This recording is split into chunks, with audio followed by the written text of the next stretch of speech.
पूर्व शिक्षा मंत्री एवं अजमेर उत्तर से विधायक वासुदेव देवनानी ने मुख्यमंत्री अशोक गहलोत से रीट परीक्षा के दौरान हुई घोर अनियमितता एवं धांधली के प्रमुख दोषी माध्यमिक शिक्षा बोर्ड अध्यक्ष डीपी जारोली को तुरंत प्रभाव से बर्खास्त करने एवं पूरे प्रकरण की जांच सीबीआई से कराने की मांग की है। देवनानी ने कहा है कि अब तो खुद एसओजी ने स्वीकार कर लिया है कि रीट परीक्षा का पेपर आउट हुआ है। ऐसे में राज्य सरकार को तुरंत प्रभाव से पूरे प्रकरण की निष्पक्ष जांच सीबीआई से कराने और रीट परीक्षा 2021 निरस्त करने पर विचार करना चाहिए। देवनानी ने कहा कि जयपुर को छोड़कर शेष जिलों में सरकारी अधिकारियों को रीट परीक्षा का कोऑर्डिनेटर बनाया गया, जबकि अकेले जयपुर में बोर्ड अध्यक्ष जारोली के निर्देश पर गैर सरकारी व्यक्ति प्रदीप पाराशर व रामकृपाल मीणा को कोऑर्डिनेटर के रूप में लगाया गया। अन्य जिलों में प्रश्न पत्र सरकारी ट्रेजरी या पुलिस स्टेशनों पर रखाए गए, जबकि जयपुर में जारोली के निर्देश पर शिक्षा स्कूल शिक्षण बोर्ड कार्यालय पर रखाए गए। गैर सरकारी व्यक्ति पर विश्वास जताने की क्या मजबूरी रही होगी, यह तो बोर्ड अध्यक्ष जारोली या फिर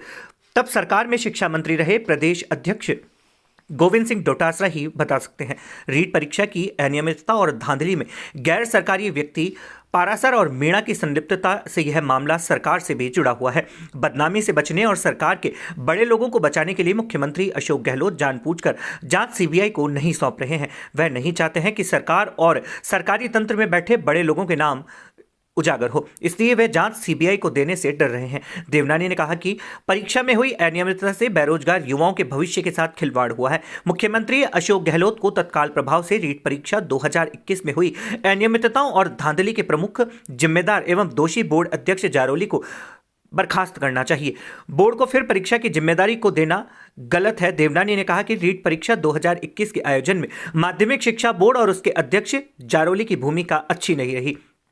इस परीक्षा से बोर्ड की विश्वसनीयता गिरी है। इतना सब कुछ होने के बाद सरकार मई जून में होने वाली रीट परीक्षा दोबारा शिक्षा बोर्ड से कराने को आमादा है, जो कि किसी भी सूरत में सही नहीं है। 26 सितंबर 2021 को रीट की परीक्षा हुई। यह परीक्षा शुरू से ही संदेह के घेरे में रही है। इसके समन्वयक बोर्ड के चेयरमैन श्री जारोली जी प्रारंभ से ही अपनी सारी कार्यशैली से और निर्णयों से एक कैटेगरी में खड़े हैं। मैं इनसे कुछ प्रश्न पूछना चाहता हूं कि जारोली जी, आपने कहा था कि यदि पेपर आउट होगा तो मैं इस्तीफा भी दे दूंगा और मेरी जितने भी पेंशन इत्यादि हैं वह भी मैं समर्पित कर दूंगा।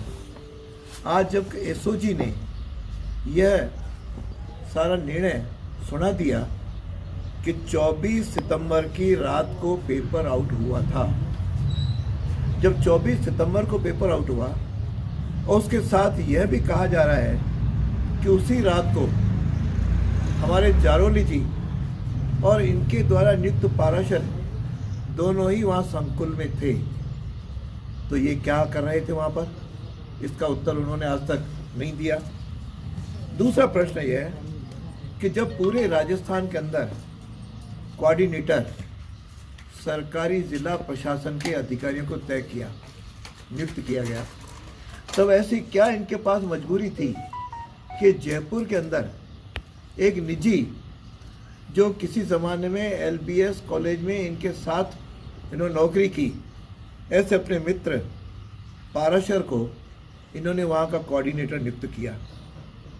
अब जब कोऑर्डिनेटर नियुक्त किया तो उसके साथ उन्होंने और भी व्यक्तियों को, जिसका नाम अभी सामने आया है रामकृपाल, वह भी उनके साथ था। फिर इन्होंने 4 और व्यक्तियों को उनकी सुरक्षा में किया। मेरा प्रश्न है कि वहाँ पे आखिर जो संकुल है वह बोर्ड का ही परिसर है। बोर्ड के परिसर में यदि पेपर वहाँ पे आउट होता है तो उसकी कोई चाबियाँ भी होंगी, वहाँ पे कोई अफसर भी या कर्मचारी भी नियुक्त होंगे। आज तक बोर्ड ने उनके खिलाफ एफआईआर दर्ज क्यों नहीं करवाई? इसका ना कहीं मिली भगत है। यदि कहीं वहाँ पे अंदर स्ट्रॉन्ग रूम खुल गया है, वहाँ से एक पेपर कम पाया गया और एक की सील कम हुई, तो आपने आज तक तो एफआईआर दर्ज नहीं करवाई। तीसरा प्रश्न यह है कि आपने अपनी सारी परीक्षाओं के अंदर आपने कैमरा भी लगाए, सीसीटीवी कैमरा, तो